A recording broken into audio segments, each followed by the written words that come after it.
ਚਵਰ ਛਤਰ ਤਖਤ ਦੇ ਮਾਲਕ ਸਾਹਿਬ ਸ੍ਰੀ ਗੁਰੂ ਗ੍ਰੰਥ ਸਾਹਿਬ ਜੀ ਦੀ ਪਾਵਨ ਹਜ਼ੂਰੀ ਅੰਦਰ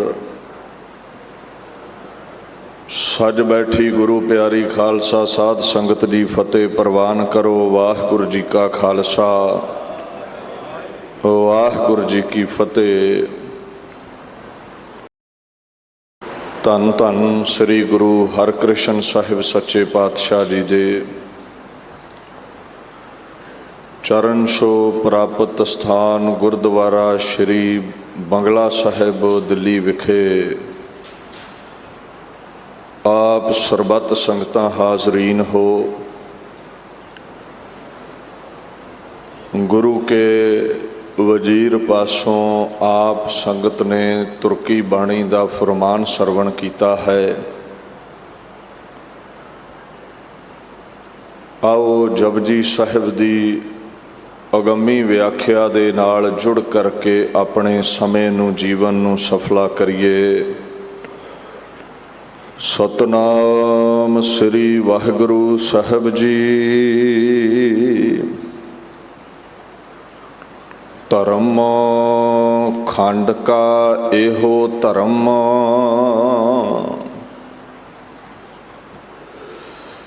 ਧੰਨ ਧੰਨ ਸ੍ਰੀ ਗੁਰੂ ਨਾਨਕ ਦੇਵ ਮਹਾਰਾਜ। ਭਾਰਤ ਵਰਸ਼ ਦੇ ਵਿੱਚ ਜੋ ਬੜੀ ਵਿਦਵਾਨ ਜਮਾਤ ਸੀ ਸਿੱਧ ਜਨਾਂ ਦੀ, ਉਹਨਾਂ ਦੇ ਸਨਮੁਖ ਉਹਨਾਂ ਦੀ ਭਲਾਈ ਲਈ, ਮਨੁੱਖਤਾ ਦੇ ਭਲੇ ਲਈ ਜਪਜੀ ਸਾਹਿਬ ਬਾਣੀ ਪ੍ਰਗਟ ਕਰਦੇ ਨੇ ਔਰ ਉੱਥੇ ਸਿੱਧਾਂ ਦੇ ਨਾਲ ਸਵਾਲ ਜਵਾਬ ਹੁੰਦੇ ਨੇ। ਮਹਾਰਾਜ ਪਾਤਸ਼ਾਹ ਇੱਥੇ ਗਿਆਨ ਖੰਡ ਦੀ ਬਾਤ ਕਰਦੇ ਨੇ। ਪੰਜਾਂ ਖੰਡਾਂ ਦਾ ਜ਼ਿਕਰ ਇਸ ਪਾਵਨ ਬਾਣੀ ਵਿੱਚ ਪਾਤਸ਼ਾਹ ਨੇ ਕੀਤਾ ਹੈ। ਪਹਿਲਾ ਧਰਮ ਖੰਡ ਹੈ, ਦੂਸਰਾ ਗਿਆਨ ਖੰਡ ਹੈ, ਤੀਸਰਾ ਸਰਮ ਖੰਡ ਹੈ, ਫਿਰ ਚੌਥਾ ਕਰਮ ਖੰਡ ਹੈ ਤੇ ਪੰਜਵਾਂ ਸੱਚ ਖੰਡ ਹੈ। ਖੰਡ ਦਾ ਮਤਲਬ ਗ੍ਰੰਥ ਦਾ ਹਿੱਸਾ ਵੀ ਹੈ, ਗ੍ਰੰਥ ਦੇ ਭਾਗ ਨੂੰ ਵੀ ਕਹਿ ਦਿੰਦੇ ਨੇ, ਦੇਸ਼ ਨੂੰ ਵੀ ਕਹਿ ਦਿੰਦੇ ਨੇ, ਧਰਤੀ ਦੇ ਟੁਕੜੇ ਨੂੰ ਵੀ ਕਹਿ ਦਿੰਦੇ ਨੇ। ਇੱਥੇ ਖੰਡ ਦਾ ਭਾਵ ਹੈ ਕਾਂਡ, ਭੂਮਿਕਾ, ਦਰਜਾ, ਮੰਜ਼ਿਲ। ਵੱਖ-ਵੱਖ ਜੋ ਸਾਧਕ ਦੀਆਂ ਅਵਸਥਾਵਾਂ ਨੇ। ਸੋ ਜਿਹੜਾ ਧਰਮ ਖੰਡ ਹੈ, ਜਿਹਦਾ ਜ਼ਿਕਰ ਪਿਛਲੀ ਪੌੜੀ ਵਿੱਚ ਹੋ ਚੁੱਕਿਆ ਹੈ। ਧਰਮ ਲਫ਼ਜ਼ ਧਰੀ ਧਾਤੂ ਤੋਂ ਬਣਦਾ ਹੈ। ਧਰੀ ਦਾ ਮਤਲਬ ਹੈ ਸਹਾਰਾ ਦੇਣਾ, ਧਾਰ ਲੈਣਾ। ਇਹ ਜੋ ਧਰਤੀ ਹੈ, ਇਹ ਜੋ ਖੰਡ ਬ੍ਰਹਿਮੰਡ ਨੇ, ਇਹ ਇੱਕ ਨਿਯਮ ਦੇ ਸਹਾਰੇ ਬੱਝੇ ਹੋਏ ਨੇ। ਦੇਖੋ, ਕੋਈ ਵੀ ਸੰਸਥਾ ਹੈ ਇੱਕ ਨਿਯਮ ਦੇ ਤਹਿਤ ਹੀ ਚੱਲੇਗੀ, ਡਿਸਿਪਲਿਨ ਨਾਲ ਹੀ ਚੱਲੇਗੀ, ਨਹੀਂ ਤੇ ਆਪੋ ਧਾਪੀ ਪੈ ਜਾਂਦੀ ਹੈ। ਇਹ ਕੁਦਰਤ ਵੀ ਉਹਦੇ ਹੁਕਮ ਵਿੱਚ ਚੱਲਦੀ ਹੈ। ਸ੍ਰਿਸ਼ਟੀ ਨੂੰ ਚਲਾਉਣ ਵਾਲਾ ਜੋ ਪਰਮਾਤਮਾ ਦਾ ਨਿਯਮ ਹੈ, ਪਰਮਾਤਮਾ ਦਾ ਹੁਕਮ ਹੈ, ਜੋ ਪਰਮਾਤਮਾ ਦਾ ਸ਼ਬਦ ਹੈ, ਉਹਨੂੰ ਵੀ ਧਰਮ ਕਹਿੰਦੇ ਨੇ।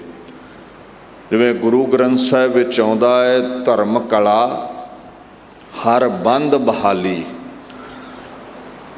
ਕਲਾ ਦੇ ਨਾਲ, ਅਜ਼ਮਤ ਦੇ ਨਾਲ, ਹੁਕਮ ਦੇ ਨਾਲ ਇਹ ਦੁਨੀਆ ਉਸਨੇ ਬੰਨੀ ਹੋਈ ਹੈ, ਚਲਾ ਰਿਹਾ ਹੈ। ਧਰਮ ਦਾ ਦੂਸਰਾ ਅਰਥ ਹੈ ਧਰਮ ਰਾਜਾ, ਜੋ ਪਰਮਾਤਮਾ ਵੱਲੋਂ ਨਿਆਂ ਕਰਨ ਦੇ ਲਈ ਦਰਗਾਹ ਦੇ ਵਿੱਚ ਟਿਕਾਇਆ ਹੋਇਆ ਹੈ।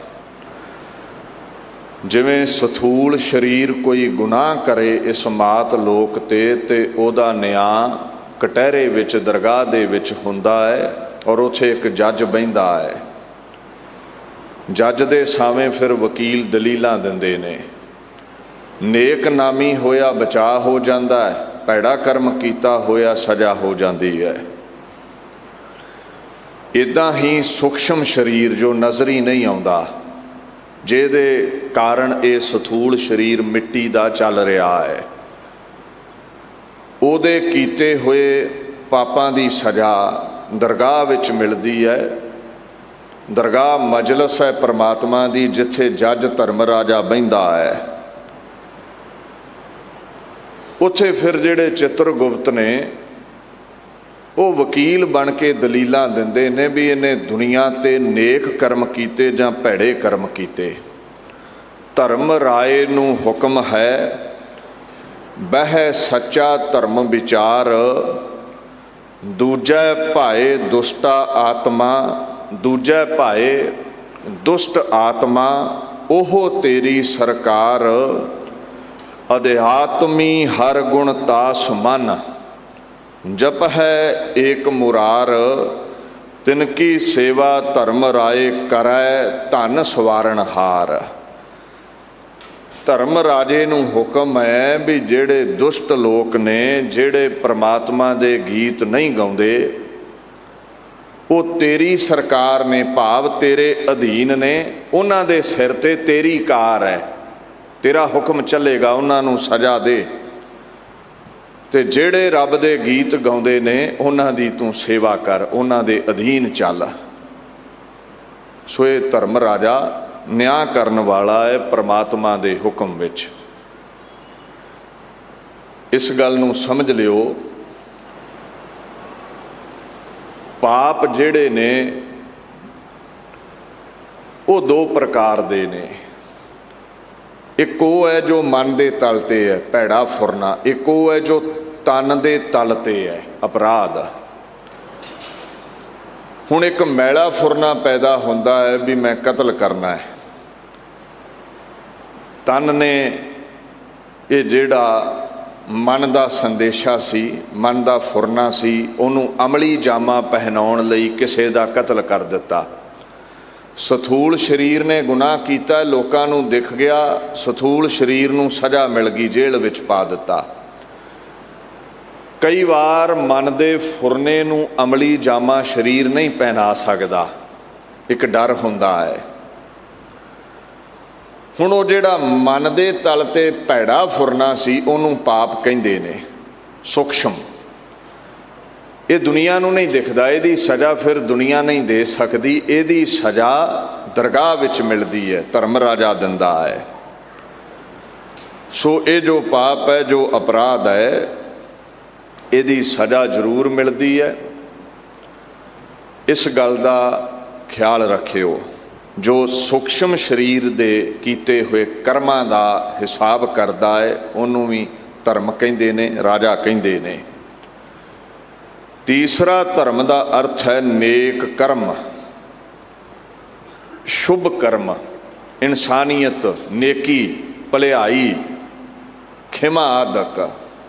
ਜਿਵੇਂ ਬਾਣੀ ਚਾਹੁੰਦਾ ਹੈ ਨਾ, ਨਹਿ ਬਿਲੰਬ ਧਰਮੰ ਬਿਲੰਬ ਪਾਪੰ। ਜੇ ਮਨ ਵਿੱਚ ਫੁਰਨਾ ਆਵੇ ਨਾ ਵੀ ਧਰਮ ਕਰ, ਕਿਸੇ ਗਰੀਬ ਨੂੰ ਵਸਤਰ ਦੇ ਦੇ, ਕਿਸੇ ਭੁੱਖੇ ਦੀਆਂ ਆਂਦਰਾਂ ਦੀ ਤਪਸ਼ ਮਿਟਾ ਦੇ, ਰੋਟੀ ਦਾਨ ਕਰ ਦੇ। ਕਹਿੰਦੇ ਚੰਗਾ ਕਰਮ ਕਰਨ ਲੱਗਾ ਸਮਾਂ ਨਾ ਲਾਇਆ ਕਰ, ਪਤਾ ਨਹੀਂ ਕਦੋਂ ਫੁਰਨਾ ਬਦਲ ਜਾਵੇ, ਕਦੋਂ ਮਨ ਬੇਈਮਾਨ ਹੋ ਜਾਵੇ ਵੀ ਰਹਿਣ ਦੀ ਇਹ ਕੀ ਲੋੜ ਹੈ ਦਇਆ ਸੰਤੋਖ ਧਾਰਨ ਦੀ। ਤੇ ਜਦੋਂ ਮੈਲਾ ਫੁਰਨਾ ਆਵੇ, ਕਿਸੇ ਦਾ ਹੱਕ ਮਾਰਨਾ ਹੈ, ਮੁਰਦਾਰ ਖਾਣਾ ਹੈ, ਉਦੋਂ ਕਹਿੰਦੇ ਦੇਰੀ ਲਾਇਆ ਕਰ, ਢਿੱਲ ਕਰਿਆ ਕਰ। ਕੀ ਪਤਾ ਹੈ ਕੁਝ ਸਮਾਂ ਰੁਕ ਜਾਵੇਂ ਤੇ ਭੈੜਾ ਫੁਰਨਾ ਜਾਂਦਾ ਰਵੇ, ਪਾਪ ਤੋਂ ਬਚ ਜਾਵੇਂ। ਚੌਥਾ ਭਾਵ ਧਰਮ ਦਾ ਹੈ, ਜਿਵੇਂ ਕੋਈ ਵਿਸ਼ੇਸ਼ ਗੁਣ ਹੈ। ਫੁੱਲ ਦਾ ਧਰਮ ਕੀ ਹੈ? ਫੁੱਲ ਦਾ ਗੁਣ ਕੀ ਹੈ? ਕੋਮਲਤਾ, ਖੁਸ਼ਬੋਈ ਵੰਡਣੀ। ਪੱਥਰ ਦਾ ਧਰਮ ਕੀ ਹੈ? ਕਠੋਰਤਾ। ਇਨਸਾਨ ਦਾ ਧਰਮ ਕੀ ਹੈ? ਇਨਸਾਨੀਅਤ, ਦਇਆ, ਗਰੀਬੀ। ਇੱਕ ਬੜੇ ਵੱਡੇ ਵਿਦਵਾਨ ਫਾਰਸੀ ਦੇ ਹੋਏ ਨੇ, ਸ਼ੇਖ ਸਾਦੀ। कवि भी ने, महात्मा भी ने।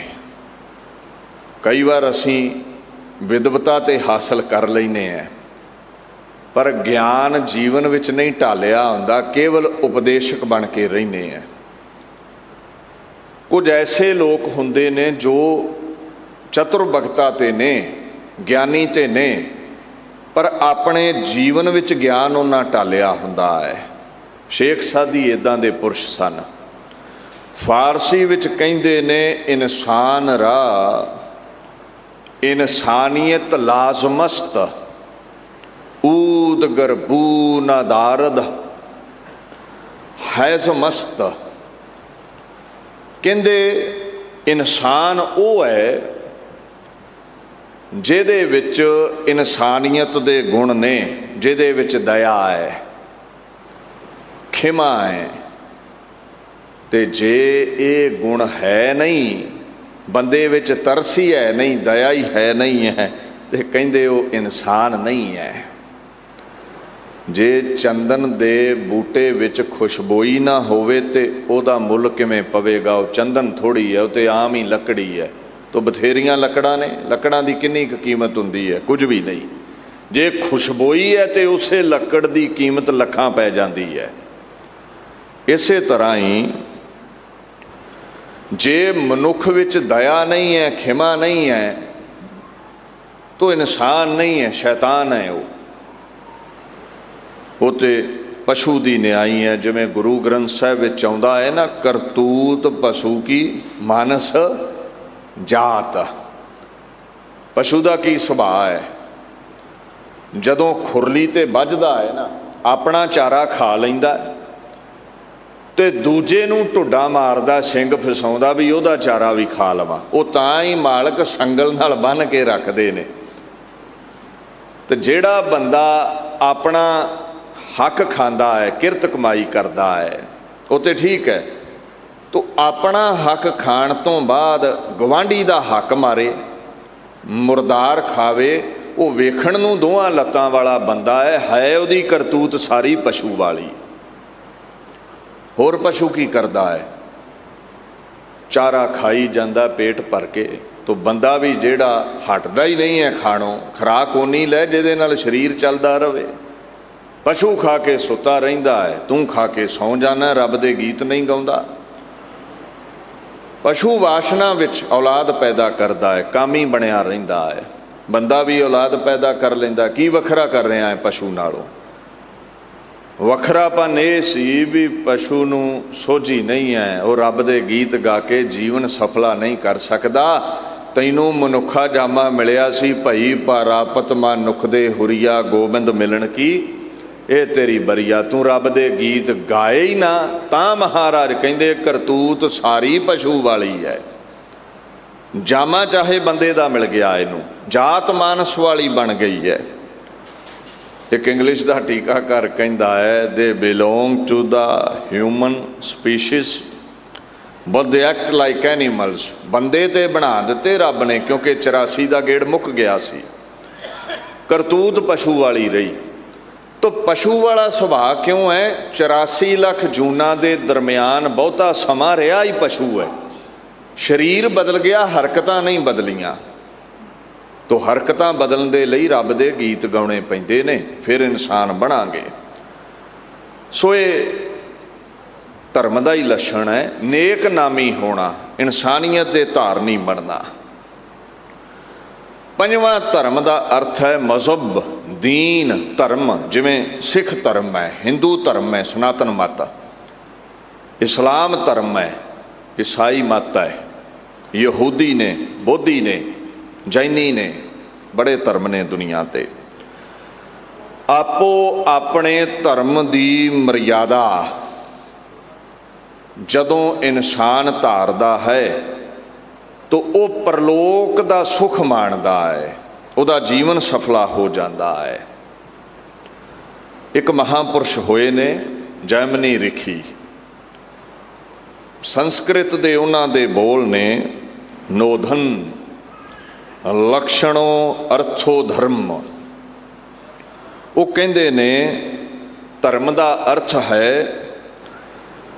ਜਿਸ ਤੋਂ ਸ਼ਸਤਰ ਦੀ ਆਗਿਆ ਦਾ ਲੱਛਣ ਪ੍ਰਤੀਤ ਹੋਵੇ। ਸਨਾਤਨ ਮਤ ਕਿਹਦੇ ਅਕੋਰਡਿੰਗ ਜੀਵਨ ਬਤੀਤ ਕਰਦਾ ਹੈ? ਸ਼ਾਸਤਰਾਂ ਦੇ ਅਕੋਰਡਿੰਗ। ਸਿੱਖ ਕਿਹਦੇ ਮੁਤਾਬਕ ਜੀਵਨ ਬਤੀਤ ਕਰਦੇ ਨੇ? ਰਹਿਤਨਾਮਿਆਂ ਦੇ ਅਕੋਰਡਿੰਗ। ਇਸਲਾਮ ਦੇ ਲੋਕ ਮੁਹੰਮਦ ਜੀ ਦੀ ਹਦੀਸ ਦੇ ਅਕੋਰਡਿੰਗ ਜਨਮ ਬਤੀਤ ਕਰਦੇ ਨੇ। ਤੋ ਆਪੋ ਆਪਣੇ ਧਰਮ ਦੇ ਜਿਹੜੇ ਮਰਿਆਦਾ ਦੇ ਗ੍ਰੰਥ ਨੇ, ਜਿਹੜਾ ਉਹਨਾਂ ਦੇ ਅਕੋਰਡਿੰਗ ਜੀਵਨ ਬਤੀਤ ਕਰਦਾ ਏ, ਸਮਝ ਪੈ ਜਾਂਦੀ ਹੈ ਵੀ ਇਹ ਆਪਣੇ ਧਰਮ ਦੇ ਹਿਸਾਬ ਨਾਲ ਚੱਲਦਾ ਹੈ। ਇਹੀ ਧਰਮ ਦਾ ਅਰਥ ਹੈ, ਧਰਮ ਦੀ ਮਰਿਆਦਾ ਵਿੱਚ ਚੱਲਣਾ। ਤੇ ਧਰਮ ਦਾ ਸਰੂਪ ਵੀ ਸੰਸਕ੍ਰਿਤ ਵਿੱਚ ਇਹ ਮਿਲਦਾ ਹੈ, ਯਤੋ ਅਬ ਉਧਿਆ ਨੇਹ ਸੇ ਸਿੱਧਿਆ ਸਾਧਰਮ। ਵਿਦਵਾਨ ਕਹਿੰਦੇ ਨੇ ਜਿਸ ਤੋਂ ਪ੍ਰਗਟ ਹੋਵੇ ਮੋਖ ਦੀ ਸਿੱਧੀ, ਉਹ ਧਰਮ ਹੈ। ਮੁਕਤੀ ਦਾ ਰਸਤਾ ਜਿਸ ਤੋਂ ਹਾਸਲ ਹੋ ਜਾਵੇ, ਉਹਨੂੰ ਧਰਮ ਕਹਿੰਦੇ ਨੇ। ਸੋ ਤੁਸੀਂ ਬਾਣੀ ਵਿੱਚ ਪੜ੍ਹਦੇ ਹੋ ਨਾ, ਸੰਤ ਕਾ ਮਾਰਗ ਧਰਮ ਕੀ ਪੌੜੀ ਕੋ ਵਡਭਾਗੀ ਪਾਏ। ਗੁਰੂਆਂ ਰਹਿਬਰਾਂ ਪੀਰਾਂ ਦਾ ਜਿਹੜਾ ਚਲਾਇਆ ਹੋਇਆ ਰਸਤਾ ਹੈ, ਵੱਡਿਆਂ ਭਾਗਾਂ ਵਾਲੇ ਉਸ ਰਸਤੇ ਤੇ ਚੱਲ ਕੇ ਮੁਕਤੀ ਹਾਸਲ ਕਰਦੇ ਨੇ। ਰੋਗਾਂ ਸੋਗਾਂ ਤੋਂ 84 ਲੱਖ ਜੂਨਾਂ ਤੋਂ ਮੁਕਤ ਹੋ ਜਾਂਦੇ ਨੇ। ਕੋਟ ਜਨਮ ਕੇ ਕਿਲ ਬਿਖ ਨਾਸੇ, ਹਰ ਚਰਣੀ ਚਿੱਤ ਲਾਏ। ਉਹ ਧਰਮ ਦੇ ਰਹਿਬਰ ਦੇ ਅਕੋਰਡਿੰਗ ਚੱਲ ਕੇ ਪ੍ਰਮਾਤਮਾ ਦੇ ਚਰਨਾਂ ਵਿੱਚ ਚਿੱਤ ਲਾ ਕੇ ਮੁਕਤ ਹੋ ਜਾਂਦੇ ਨੇ। ਹੁਣ ਧਰਮਾਂ ਦੇ ਨਾਂ ਤੇ ਲੜਾਈ ਵੀ ਬੜੀ ਹੈ, ਝਗੜੇ ਵੀ ਬੜੇ ਨੇ। ਮੇਰਾ ਧਰਮ ਉੱਚਾ ਹੈ, ਦੂਸਰਾ ਕਹਿੰਦਾ ਨਹੀਂ ਮੇਰਾ ਧਰਮ ਉੱਚਾ ਹੈ। ਔਰ ਮੈਂ ਹੈਰਾਨ ਇਸ ਗੱਲ ਤੋਂ ਹੈ, ਇੱਕ ਦੂਜੇ ਦੇ ਰਹਿਬਰਾਂ ਨੂੰ ਗਾਲੀ ਗਲੋਚ ਵੀ ਸਾਰੇ ਕਰਨ ਲੱਗ ਪੈਂਦੇ ਨੇ। ਤੂੰ ਸ਼੍ਰੀ ਗੁਰੂ ਨਾਨਕ ਦੇਵ ਮਹਾਰਾਜ ਨੂੰ ਬੁਰਾ ਕਿਹਾ ਹੈ, ਮੈਂ ਮੁਹੰਮਦ ਜੀ ਨੂੰ ਬੁਰਾ ਆਖਾਂਗਾ। ਤੂੰ ਮੁਹੰਮਦ ਜੀ ਨੂੰ ਬੁਰਾ ਕਿਹਾ ਹੈ, ਮੈਂ ਗੁਰੂ ਨਾਨਕ ਸਾਹਿਬ ਨੂੰ ਬੁਰਾ ਆਖਾਂਗਾ। ਰਾਮਚੰਦਰ ਮਹਾਰਾਜ ਨੂੰ ਬੁਰਾ ਕਿਹਾ ਹੈ, ਤੋ ਮੈਂ ਕ੍ਰਿਸ਼ਨ ਜੀ ਨੂੰ ਬੁਰਾ ਆਖ ਦੇਵਾਂ। ਕੋਈ ਕ੍ਰਿਸ਼ਨ ਜੀ ਨੂੰ ਬੁਰਾ ਆਖ ਰਿਹਾ ਹੈ ਜੋ ਰਾਮਚੰਦਰ ਦਾ ਫੋਲੋਵਰ ਹੈ, ਕੋਈ ਜੀਸਸ ਕ੍ਰਾਈਸਟ ਨੂੰ ਮਾੜਾ ਆਖ ਰਿਹਾ ਹੈ। ਜੀਸਸ ਕ੍ਰਾਈਸਟ ਦੇ ਫੋਲੋਵਰ ਦੂਸਰਿਆਂ ਨੂੰ ਸ਼ੈਤਾਨ ਦੱਸ ਰਹੇ ਨੇ। ਬੜਾ ਝਗੜਾ ਹੈ। ਇੱਕ ਸ਼ਾਇਰ ਕਹਿੰਦਾ ਹੈ, ਖੁਦਾ ਕੇ ਨਾਮ ਪੇ ਜਿਸ ਤਰ੍ਹਾਂ ਲੋਗ ਮਰ ਰਹੇ ਹੈਂ, ਦੁਆ ਕਰੋ ਕਿ ਅਕੇਲਾ ਖੁਦਾ ਨਾ ਰਹਿ ਜਾਏ। ਕਹਿੰਦਾ ਜਿੱਦਾਂ ਰੱਬ ਦੇ ਨਾਂ ਤੇ ਝਗੜ ਰਹੇ ਨੇ ਲੋਕ, ਲੱਗਦਾ ਹੈ ਕਿਸੇ ਧਰਮ ਨੇ ਰਹਿਣਾ ਹੀ ਨਹੀਂ ਹੈ, ਰੱਬ ਹੀ ਰਹੇਗਾ ਇਕੱਲਾ। ਇੱਕ ਗੱਲ ਨੂੰ ਬੜੇ ਧਿਆਨ ਨਾਲ ਸਮਝ ਲਾ, ਆਪਣੇ ਭਾਂਡੇ ਨੂੰ ਸਲਾਉਣਾ ਠੀਕ ਹੈ, ਪਰ ਦੂਜੇ ਦੇ ਭਾਂਡੇ ਨੂੰ ਭੰਨਣਾ ਇਹ ਧਰਮ ਨਹੀਂ ਹੁੰਦਾ। ਕੋਈ ਦੋ ਰਾਏ ਨਹੀਂ ਹੈ। ਹਿੰਦੂ ਲਈ ਸ਼੍ਰੀ ਰਾਮਚੰਦਰ ਸ਼੍ਰੀ ਕ੍ਰਿਸ਼ਨ ਹੀ ਸਭ ਤੋਂ ਉੱਚੇ ਨੇ। ਸਾਡੇ ਸਿੱਖਾਂ ਦੇ ਲਈ ਸਭ ਤੋਂ ਵੱਡਾ ਸਤਿਗੁਰ ਨਾਨਕ ਜਿਨ ਕਲ ਰਾਖੀ ਮੇਰੀ। ਗੁਰੂ ਨਾਨਕ ਸਾਹਿਬ ਦਸੋ ਪਾਤਸ਼ਾਹੀਆਂ, ਗੁਰੂ ਗ੍ਰੰਥ ਸਾਹਿਬ ਹੀ ਸਿਰਮੌਰ ਨੇ। ਈਸਾਈਆਂ ਦੇ ਲਈ ਜੀਸਸ ਕ੍ਰਾਈਸਟ ਸਿਰਮੌਰ ਨੇ। ਇਸਲਾਮ ਲਈ ਮੁਹੰਮਦ ਜੀ ਸਿਰਮੌਰ ਨੇ। ਪਰ ਆਪਣੀ ਵਿਚਾਰਧਾਰਾ ਧੱਕੇ ਨਾਲ ਦੂਜੇ ਤੇ ਥੋਪਣੀ ਇਹ ਧਰਮ ਨਹੀਂ ਹੈ, ਇਨਸਾਨੀਅਤ ਨਹੀਂ ਹੈ। ਤੁਸੀਂ ਰਾਮ ਕਹਿੰਦੇ ਹੋ, ਅੱਲਾ ਕਹਿੰਦੇ ਹੋ, ਵਾਹਿਗੁਰੂ ਕਹਿੰਦੇ ਹੋ, ਹੈ ਇੱਕ ਪਰਮੇਸ਼ਵਰ ਦੇ ਹੀ ਨਾਮ ਸਾਰੇ। ਖੁਦਾ ਨੂੰ ਗਾਲ ਕੱਢੋਗੇ, ਵਾਹਿਗੁਰੂ ਨੂੰ ਗਾਲ ਕੱਢੋਗੇ, ਰਾਮ ਨੂੰ ਗਾਲ ਕੱਢੋਗੇ ਤੇ ਇੱਕ ਅਕਾਲ ਪੁਰਖ ਨੂੰ ਹੀ ਗਾਲੀ ਜਾਂਦੀ ਹੈ। ਤੋ ਰੱਬ ਨੂੰ ਗਾਲ ਦਿੱਤਿਆਂ ਉਹਦਾ ਤੇ ਕੋਈ ਨੁਕਸਾਨ ਨਹੀਂ ਹੈ, ਤੇ ਤੁਹਾਡਾ ਆਪਣਾ ਖੁਰਾ ਖੋਜ ਮਿਟ ਜਾਂਦਾ ਹੈ। ਉੱਪਰ ਨੂੰ ਥੁੱਕ ਵੀ ਲਓਗੇ ਅਸਮਾਨ ਵੱਲ ਤੇ ਆਪਣੇ ਮੂੰਹ ਤੇ ਹੀ ਪਵੇਗਾ, ਉਹਦੇ ਤੇ ਕੀ ਅਸਰ ਹੈ। ਸੋ ਮਹਾਰਾਜ ਗੁਰੂ ਗ੍ਰੰਥ ਸਾਹਿਬ ਨੂੰ ਪੁੱਛੀਏ ਜੀ, ਸਭ ਤੋਂ ਉੱਚਾ ਧਰਮ ਹੈ ਕਿਹੜਾ ਹੈ? ਕਹਿੰਦੇ ਉੱਚੀ ਬਾਣੀ ਉੱਚਾ ਹੋਏ, ਊਤਮ ਸੰਗਤ ਊਤਮ ਹੋਏ। ਸਭ ਤੋਂ ਉੱਚਾ ਅਕਾਲ ਪੁਰਖ ਹੈ, ਪਰਮੇਸ਼ਵਰ ਹੈ, ਉਹਨੂੰ ਹੀ ਖੁਦਾ ਕਹਿੰਦੇ ਹੋ, ਰਮਿਆ ਰਾਮ ਕਹਿੰਦੇ ਹੋ, ਵਾਹਿਗੁਰੂ ਕਹਿੰਦੇ ਹੋ। ਉਹਦੀ ਬਾਣੀ, ਉਹਦੀ ਵਡਿਆਈ, ਉਹਦੀ ਜੈ ਜੈਕਾਰ ਜਿਹੜਾ ਕਰੇਗਾ ਉੱਚਾ ਹੋਏ। ਉੱਚੇ ਰੱਬ ਨਾਲ ਜੁੜ ਕੇ ਉੱਚਾ ਹੋ ਜਾਵੇਗਾ, ਉਹੀ ਉੱਚਾ ਧਰਮੀ ਹੈ। ਤੇ ਜਿਹੜਾ ਸੰਸਾਰ ਨਾਲ ਜੁੜੇਗਾ, ਵਿਕਾਰਾਂ ਨਾਲ ਜੁੜੇਗਾ, ਕਾਮ ਕ੍ਰੋਧ ਨਾਲ ਜੁੜੇਗਾ, ਉਹਦਾ ਨੀਵਾਂ ਧਰਮ ਹੈ। ਭਾਵ ਉਹ ਨੀਵਾਂ ਹੈ, ਉਹਦੀ ਮਰਿਆਦਾ ਨੀਵੀਂ ਹੈ। ਹੁਣ ਉੱਚਾ ਹਿੰਦੂ ਵੀ ਹੋ ਸਕਦਾ ਰੱਬ ਨਾਲ ਜੁੜ ਕੇ, ਮੁਸਲਮਾਨ ਵੀ ਹੋ ਸਕਦਾ, ਸਿੱਖ ਈਸਾਈ ਵੀ ਹੋ ਸਕਦਾ ਹੈ। ਤੇ ਜਿਹੜਾ ਆਪਣੇ ਧਰਮ ਦੇ ਨਿਯਮ ਨਹੀਂ ਅਪਣਾਉਂਦਾ, ਰੱਬ ਦੇ ਗੀਤ ਨਹੀਂ ਗਾਉਂਦਾ, ਉਹ ਕਿਸੇ ਧਰਮ ਦਾ ਵੀ ਜਾਮਾ ਪਾ ਲਵੇ, ਉਹ ਨੀਵਾਂ ਹੀ ਰਹੇਗਾ, ਉਹ ਉੱਚਾ ਨਹੀਂ ਹੋ ਸਕਦਾ। ਸਰਬ ਧਰਮ ਮਹਿ ਸ੍ਰੇਸ਼ਟ ਧਰਮ, ਹਰ ਕੋ ਨਾਮ ਜਪ ਨਿਰਮਲ ਕਰਮ। ਸਭ ਤੋਂ ਉੱਚਾ ਧਰਮ ਇਹੀ ਹੈ, ਸ੍ਰੇਸ਼ਟ ਧਰਮ ਇਹੀ ਹੈ, ਪਰਮਾਤਮਾ ਦੇ ਗੀਤ ਗਾਉਣੇ, ਨਿਰਮਲ ਕਰਮ ਕਰਨੇ, ਸਤ ਸੰਤੋਖ ਦਇਆ ਧਰਮ ਖਿਮਾ ਦੇ ਧਾਰਨੀ ਬਣਨਾ। ਐਸਾ ਸੁਭਾਅ ਜਿਹਦਾ ਹੈ, ਦਿਆਲੂ ਜਿਹੜਾ ਹੈ, ਅਸਲ ਦੇ ਵਿੱਚ ਉਹੀ ਨੇਕ ਨਾਮੀ ਹੈ, ਉਹੀ ਧਰਮੀ ਹੈ। ਸੋ ਇਹ ਜਿਹੜਾ ਪਿਛਲੀ ਪੌੜੀ ਵਿੱਚ ਤੁਸੀਂ ਧਰਮ ਖੰਡ ਦਾ ਸਿਧਾਂਤ ਪੜ੍ਹ ਕੇ ਆਏ ਹੋ, ਇਹ ਜੀਵਨ ਯਾਤਰਾ ਦਾ ਆਰੰਭ ਹੈ, ਇਹ ਜੀਵਨ ਯਾਤਰਾ ਦਾ ਪਹਿਲਾ ਪੜਾਅ ਹੈ। ਇੱਥੇ ਹੀ ਸਾਧਕ ਦੀ ਕਰਮ ਸ਼ੁੱਧੀ ਹੁੰਦੀ ਹੈ। ਪਰਮਾਤਮਾ ਨੇ ਰਾਤਾਂ, ਦਿਨ, ਰੁੱਤਾਂ, ਥਿੱਤਾਂ ਅਤੇ ਵਾਰ ਬਣਾਏ, ਹਵਾ, ਪਾਣੀ, ਅੱਗ, ਪਾਤਾਲ ਬਣਾਏ, ਧਰਤੀ ਟਿਕਾ ਦਿੱਤੀ, ਔਰ ਇਸ ਧਰਤੀ ਨੂੰ ਧਰਮ ਕਮਾਉਣ ਦਾ ਸਥਾਨ ਬਣਾਉਣਾ ਕੀਤਾ ਹੈ। ਧਰਤ ਉਪਾਏ ਧਰੀ ਧਰਮਸ਼ਾਲਾ। ਹੁਣ ਜਿਹੜੀ ਇਹ ਧਰਮਸ਼ਾਲਾ ਹੈ, ਧਰਤੀ ਹੈ, ਇੱਥੇ ਅਨੇਕ ਪ੍ਰਕਾਰ ਦੇ ਜੀਵ ਜੰਤੂ ਪੈਦਾ ਕੀਤੇ ਨੇ, ਕਈ ਜੁਗਤੀਆਂ ਵਾਲੀ ਦੁਨੀਆ ਸਾਜੀ ਹੈ, ਕਈਆਂ ਸੁਭਾਵਾਂ ਦੇ ਜੀਵ ਪੈਦਾ ਕੀਤੇ ਨੇ। ਕੋਈ ਰਾਜਸੀ ਹੈ, ਕੋਈ ਤਾਮਸੀ ਹੈ, ਕੋਈ ਸਾਂਤਕੀ ਹੈ, ਕੋਈ ਤੁਰਿਆ ਅਵਸਥਾ ਵਾਲਾ ਹੈ। ਰਾਜਸੀ ਦਾ ਭਾਵ ਹੁੰਦਾ ਹੈ ਰਜੋ ਗੁਣ ਵਾਲਾ, ਮੋਹ ਵਿੱਚ, ਅਹੰਕਾਰ ਵਿੱਚ ਰਹਿਣ ਵਾਲਾ। ਸਾਂਤਕੀ ਹੁੰਦਾ ਠੰਡੇ ਸੁਭਾਅ ਵਾਲਾ, ਸ਼ਾਂਤ ਸੁਭਾਅ ਵਾਲਾ, ਦਇਆ ਖਿਮਾ ਵਾਲਾ ਜਿਸ ਦਾ ਸੁਭਾਅ ਹੈ। ਤਾਮਸੀ ਸੁਭਾਅ ਦੀ ਦੁਨੀਆ ਹੈ, ਬੜੇ ਕ੍ਰੋਧੀ ਹੋਣਗੇ, ਅਗਿਆਨੀ ਹੋਣਗੇ, ਪਾਪੀ ਹੋਣਗੇ। ਰਜਗੁਣ, ਤਮਗੁਣ, ਸਤ ਗੁਣ ਕਹੀਐ ਇਹ ਤੇਰੀ ਸਭ ਮਾਇਆ।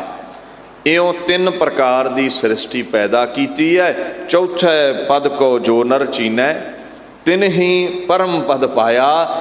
ਜਿਹੜਾ ਫਿਰ ਇਸ ਦੁਨੀਆ ਚੋਂ ਉੱਚੇ ਪਰਮਾਤਮਾ ਨਾਲ ਜੁੜ ਗਿਆ, ਉਹ ਚੌਥੀ ਪਦਵੀ ਹੈ ਮਹਾਂਪੁਰਸ਼ਾਂ ਵਾਲੀ, ਉਹ ਪਰਮ ਪਦਵੀ ਤੇ ਪਹੁੰਚ ਜਾਂਦਾ ਹੈ।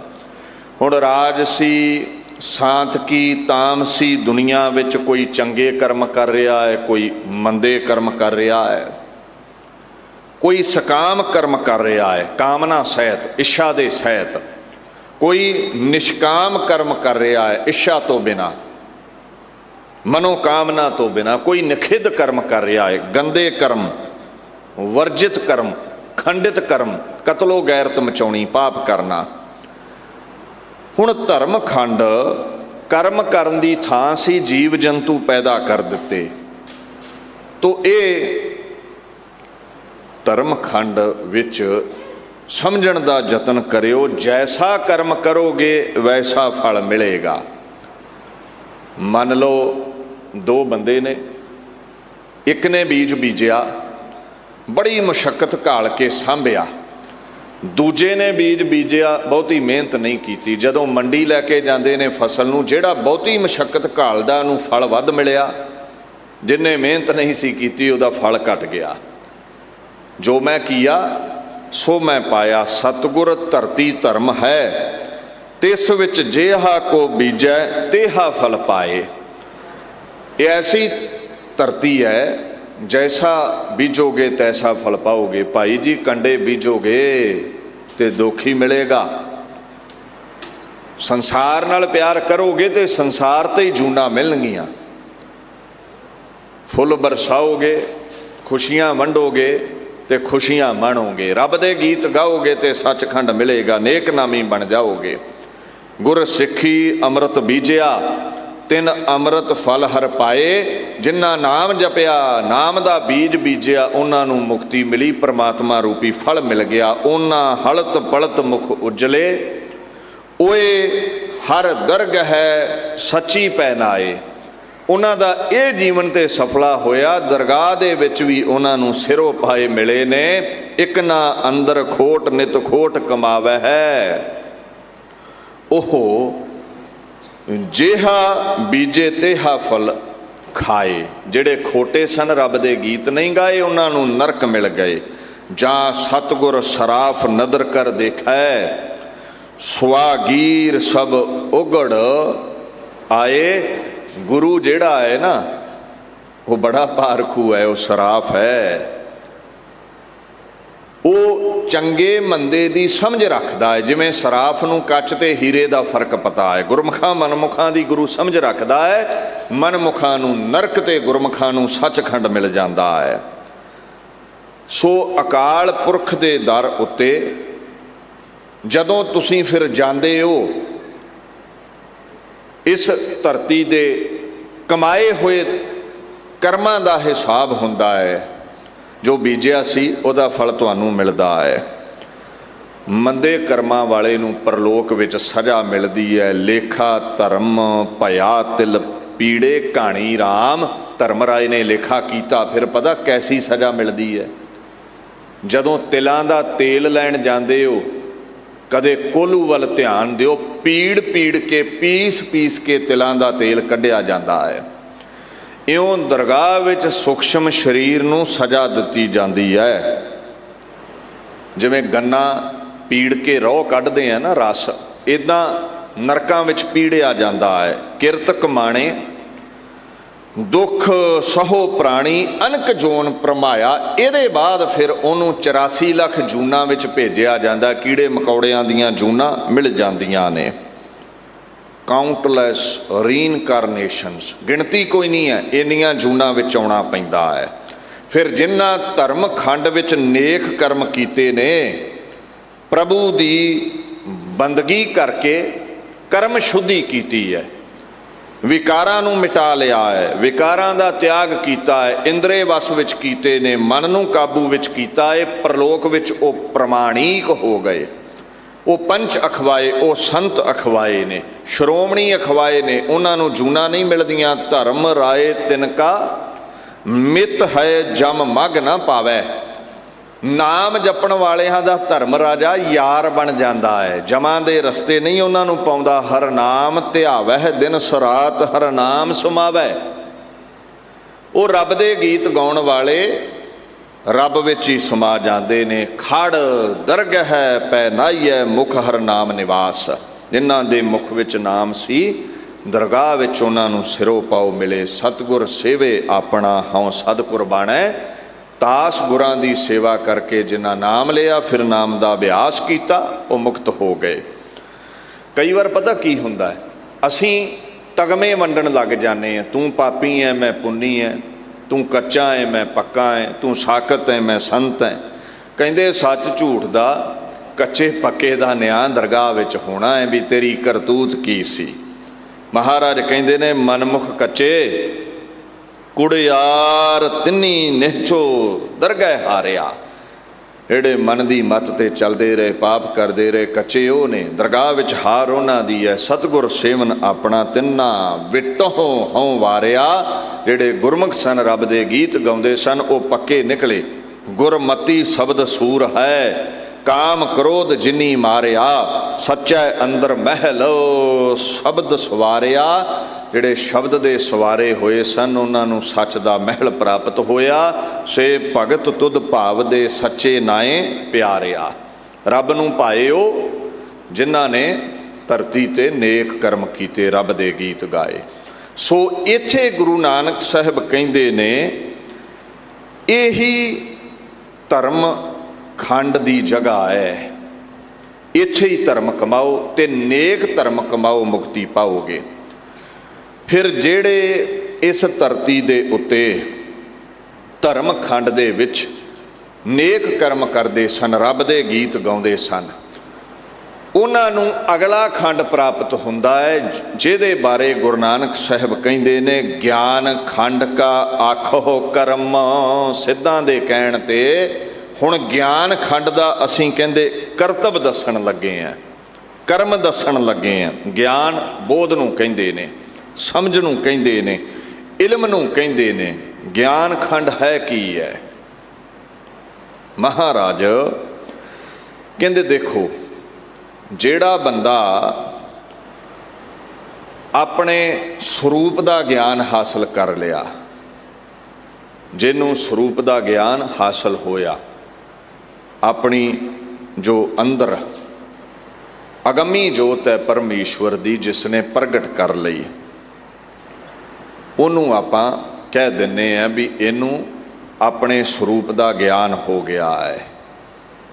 सो महाराज कहंदे आओ तुहानूं हुण मैं ज्ञान खंड की बात सिखाउंदा हाँ, ज्ञान खंड के बारे तुहानूं चानना मैं पाउंदा हाँ। हुण ज्ञान खंड है की है? ज्ञान खंड का कर्म की है? ज्ञान खंड दे विच अवस्था कैसी हासिल हुंदी है? नज़री की आउंदा है? गुरु नानक साहिब पातशाह इत्थे आखण लगे ने, केते पवन पाणी वै संतर, केते कान महेश।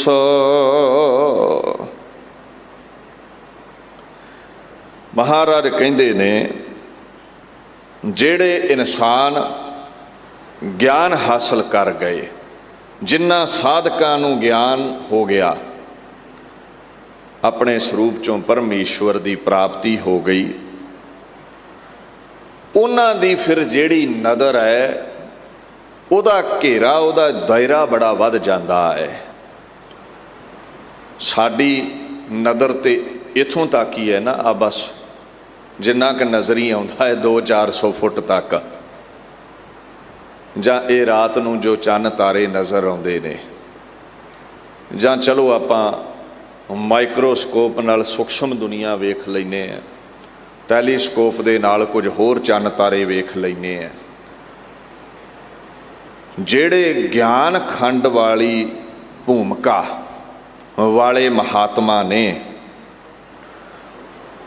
उन्हां नूं ये नज़री आउण लग पैंदा है भी रचना सिर्फ इस मात लोक ते ही नहीं है, इहदे नाल नाल पता नहीं किन्ने क खंड ब्रह्मंड ने, किन्ने क उत्थे जीव जंतु रचे ने।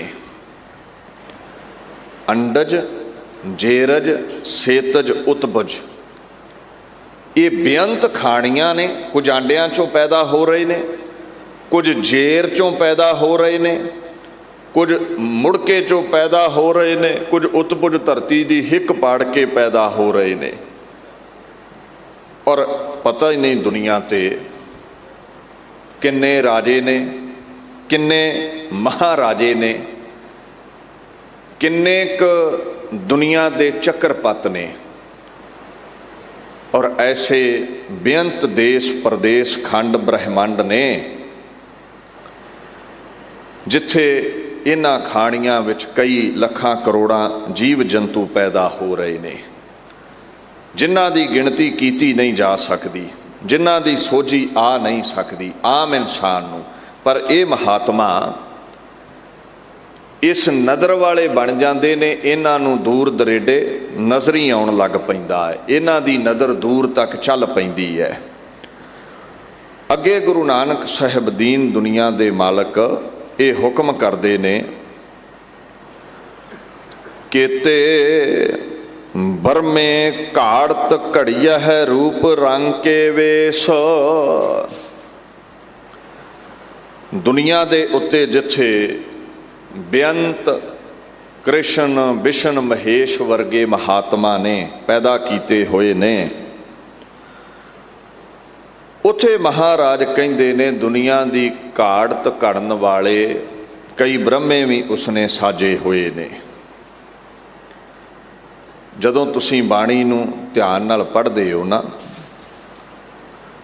वेखो आपां की सोचते हैं, अपना सिद्धांत की है। इस धरती दे उत्ते जिहड़े सनातन मत दे लोक ने ना, वो श्री कृष्ण जी नूं मनदे ने, महेश वो शिव जी नूं मनदे ने। महाराज कहंदे ने इस दुनिया दे उत्ते तुसीं एक महेश दे रूबरू होए हो। ਤੁਸੀਂ ਇਸ ਪਵਨ ਦੇ ਰੂਬਰੂ ਹੋਏ ਹੋ, ਪਾਣੀ ਦੇ ਰੂਬਰੂ ਹੋਏ ਹੋ, ਤੁਸੀਂ ਬੈਸੰਤਰ ਅਗਨ ਦੇ ਰੂਬਰੂ ਹੋਏ ਹੋ। ਪਰ ਜਿਹੜੇ ਗਿਆਨ ਖੰਡ ਵਿੱਚ ਰਹਿਣ ਵਾਲੇ ਮਹਾਂਪੁਰਸ਼ ਨੇ ਉਹ ਜਾਣਦੇ ਨੇ ਵੱਖੋ ਵੱਖ ਖੰਡਾਂ ਵਿੱਚ, ਬ੍ਰਹਿਮੰਡਾਂ ਦੇ ਅੰਦਰ ਕਈ ਪ੍ਰਕਾਰ ਦੀ ਪਵਨ ਹੈ, ਵਾਯੂ ਹੈ, ਹਵਾ ਹੈ, ਕਈ ਪ੍ਰਕਾਰ ਦਾ ਪਾਣੀ ਹੈ, ਕਈ ਪ੍ਰਕਾਰ ਦੀ ਅਗਨ ਹੈ, ਬੈਸੰਤਰ ਹੈ। ਵੈਸੇ ਤੇ ਧਰਤੀ ਤੇ ਵੀ ਕਈ ਤਰ੍ਹਾਂ ਦੀ ਅੱਗ ਹੈ, ਤੁਸੀਂ ਰੋਜ਼ ਤੇ ਪੜ੍ਹਦੇ ਹੋ। ਮਹਾਰਾਜ ਕਹਿੰਦੇ ਨੇ ਹੰਸ ਹੇਤ ਲੋਭ ਕੋਪ ਚਾਰੇ ਨਦੀਆਂ ਅੱਗ ਪਵਹਿ ਦਜਹਿ ਨਾਨਕਾ ਤਰੀਐ ਕਰਮੀ ਲੱਗ।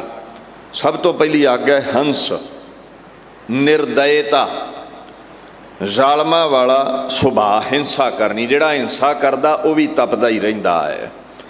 ਦੂਸਰੀ ਅੱਗ ਹੈ ਮੋਹ ਦੀ। ਜਦੋਂ ਕੋਈ ਅਸੀਂ ਪਰਿਵਾਰ ਦੇ ਨਾਲ ਮੋਹ ਪਾ ਲੈਂਦੇ ਹਾਂ, ਉਹ ਪਰਿਵਾਰ ਦਾ ਮੈਂਬਰ ਦੂਰ ਹੁੰਦਾ, ਫਿਰ ਇਹ ਅੱਗ ਸਾੜਦੀ ਹੈ ਮੋਹ ਦੀ। ਲੋਭ ਦੀ ਅੱਗ, ਜੋ ਮਸ਼ੱਕਤ ਘਾਲੀ ਮਿਲ ਗਿਆ, ਹੁਣ ਦੂਜੇ ਦਾ ਹੱਕ ਖੋਣਾ ਹੈ, ਜੇ ਨਹੀਂ ਮਿਲਦਾ ਤੇ ਇਸ ਅੱਗ ਵਿੱਚ ਤਪਦੇ ਰਹਿੰਦੇ ਆ। ਕਾਮ ਵਿੱਚ, ਕਾਮਨਾ ਵਿੱਚ ਤਪਸ਼ ਰਹਿੰਦੀ ਹੈ। ਕੋਪ ਕ੍ਰੋਧ ਦੀ ਅੱਗ, ਜਿਹੜਾ ਬੰਦਾ ਗੁੱਸੇ ਖੋਰਾ ਉਹ ਵੀ ਸੜਦਾ ਰਹਿੰਦਾ ਹੈ। ਰੱਬ ਦੇ ਗੀਤ ਗਾਉਣ ਵਾਲਾ ਹੀ ਇਹਨਾਂ ਅੱਗਾਂ ਤੋਂ ਬਚਿਆ ਹੈ। ਕਈ ਪ੍ਰਕਾਰ ਦੀ ਅੱਗ ਹੈ, ਕਈ ਕੋਟ ਪਵਨ ਪਾਣੀ ਬੈਸੰਤਰ। ਮਹਾਰਾਜ ਕਹਿੰਦੇ ਨੇ ਹੋਰਾਂ ਗ੍ਰਹਿਆਂ ਤੇ ਵੀ ਅੱਗ ਹੈ ਕਈ ਪ੍ਰਕਾਰ ਦੀ, ਪਵਨ ਪਾਣੀ ਵੀ ਕਈ ਤਰ੍ਹਾਂ ਦੇ ਨੇ। ਅੱਗੇ ਬਾਤ ਪਾਉਂਦੇ ਨੇ ਕਾਨ੍ਹੇ ਦੀ, ਸ੍ਰੀ ਕ੍ਰਿਸ਼ਨ ਮਹਾਰਾਜ ਦੀ। ਉਹਦੇ ਬਾਅਦ ਮਹੇਸ਼ ਜੀ ਦਾ ਜ਼ਿਕਰ ਕਰਦੇ ਨੇ, ਮਹਾਈਸ਼, ਵੱਡਾ ਸੁਆਮੀ, ਮਹਾਦੇਵ ਜਿਹਨੂੰ ਸ਼ਿਵ ਜੀ ਕਹਿੰਦੇ ਹੋ। ਤੁਸੀਂ ਇਸ ਧਰਤੀ ਤੇ ਇੱਕ ਸ੍ਰੀ ਕ੍ਰਿਸ਼ਨ ਮਹਾਰਾਜ ਨੂੰ ਜਾਣਦੇ ਹੋ, ਸ਼ਿਵ ਜੀ ਨੂੰ ਜਾਣਦੇ ਹੋ, ਪਰ ਖੰਡਾਂ ਬ੍ਰਹਿਮੰਡਾਂ ਵਿੱਚ ਕਈ ਕ੍ਰਿਸ਼ਨ ਜੀ ਵਰਗੇ ਅਵਤਾਰ ਨੇ, ਕਈ ਇੱਥੇ ਸ਼ਿਵ ਜੀ ਵਰਗੇ ਅਵਤਾਰ ਨੇ। ਗੁਰੂ ਗ੍ਰੰਥ ਸਾਹਿਬ ਕਹਿੰਦੇ ਕੋਟ ਮਹੇਸ਼ ਉਪਾਏ ਸਮਾਏ, ਕੋਟ ਬਿਸ਼ਨ ਕੀਨੇ ਅਵਤਾਰ।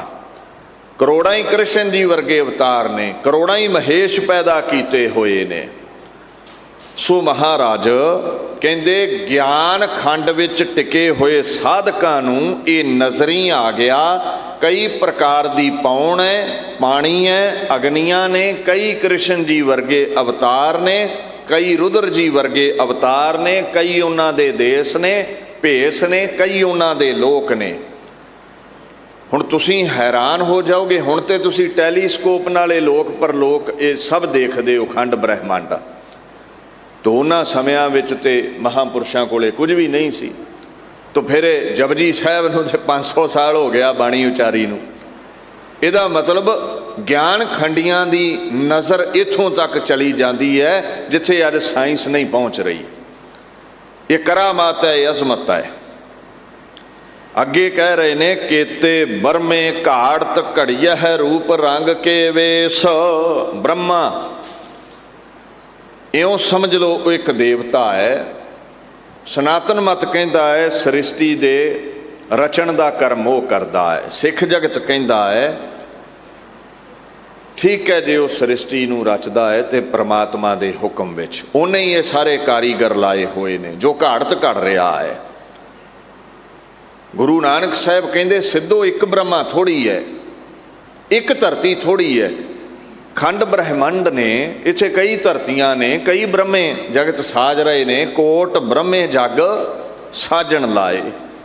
ਕਰੋੜਾਂ ਹੀ ਐਸੇ ਬ੍ਰਹਮਾ ਨੇ ਜਿਹੜੇ ਇਹ ਕਰਮ ਵਿੱਚ ਲੱਗੇ ਹੋਏ ਨੇ। There are millions of Brahmas to create the worlds. ਪਤਾ ਨਹੀਂ ਕਿੰਨੀ ਕੁ ਦੁਨੀਆ ਦੀ ਰਚਨਾ ਕਿੰਨੇ ਕੁ ਬ੍ਰਹਮਿਆਂ ਕੋਲੋਂ ਪਰਮਾਤਮਾ ਕਰਵਾ ਰਿਹਾ ਹੈ। ਜਿਹੜਾ ਗਿਆਨ ਖੰਡ ਵਿੱਚ ਟਿਕ ਗਿਆ ਸਾਧਕ, ਉਹਨੂੰ ਇਹ ਵੱਖੋ ਵੱਖ ਧਰਤੀਆਂ ਔਰ ਉਹਨਾਂ ਧਰਤੀਆਂ ਨੂੰ, ਉਹਨਾਂ ਤਾਰਿਆਂ ਨੂੰ, ਮੰਡਲਾਂ ਨੂੰ ਘੜਨ ਵਾਲੇ ਬੇਅੰਤ ਬ੍ਰਹਮੇ ਨਜ਼ਰੀ ਆਉਣ ਲੱਗ ਪੈਂਦੇ ਨੇ। ਉਹਨਾਂ ਨੂੰ ਬ੍ਰਹਮ ਲੋਕ ਵੀ ਨਜ਼ਰੀ ਆਉਂਦਾ ਹੈ। ਅੱਗੇ ਗੁਰੂ ਨਾਨਕ ਸਾਹਿਬ ਕਹਿੰਦੇ ਨੇ ਕੇਤੀਆ ਕਰਮ ਭੂਮੀ ਮੇਰ ਕੇਤੇ ਕੇਤੇ ਤੂ ਉਪਦੇਸ਼। ਕਰਮ ਭੂਮੀ ਜਿਵੇਂ ਇਹ ਧਰਤੀ ਹੈ ਜਿੱਥੇ ਕਰਮ ਬੀਜੋ ਤੇ ਫਲ ਮਿਲੇ, ਕਹਿੰਦੇ ਪਤਾ ਹੀ ਨਹੀਂ ਕਿੰਨੀਆਂ ਧਰਤੀਆਂ ਨੇ, ਕਿੰਨੇ ਕੁ ਉਹਨਾਂ ਧਰਤੀਆਂ ਤੇ ਮੇਰ ਨੇ, ਪਹਾੜ ਨੇ, ਔਰ ਕਿੰਨੇ ਕੁ ਨੇਕ ਨਾਮੀ ਮਹਾਤਮਾ ਮਹਾਂਪੁਰਸ਼ ਨੇ, ਧਰੂ ਭਗਤ ਵਰਗੇ, ਔਰ ਪਤਾ ਹੀ ਨਹੀਂ ਕਿੰਨੇ ਕੁ ਧਰੂ ਭਗਤ ਵਰਗਿਆਂ ਦੇ ਉਪਦੇਸ਼ਕ ਨਾਰਦ ਮੁਨੀ ਵਰਗੇ ਨੇ, ਕੋਈ ਗਿਣਤੀ ਨਹੀਂ ਹੋ ਸਕਦੀ।